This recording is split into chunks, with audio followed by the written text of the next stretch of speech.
To begin the process of rollover, we need to first of all make sure our dog knows the cue down. Your dog will have a default side to roll over on. Look at the back legs and see which one they are rolled on. The one that is out shows the opposite side they will roll.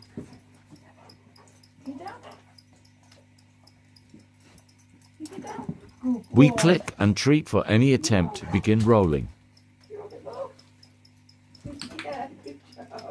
We keep repeating this process until they fully offer to roll over.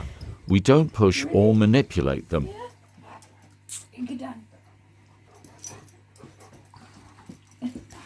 As you can see, he rolls over by following the treat.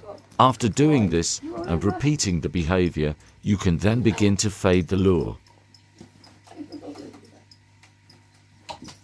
He's getting more and more excited about rollover.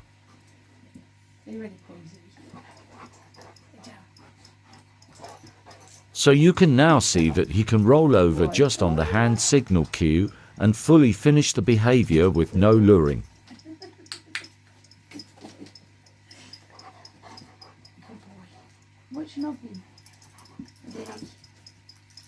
Always remember, your dog determines the side that they want to roll onto. Yay! Good boy. Good boy. Good job.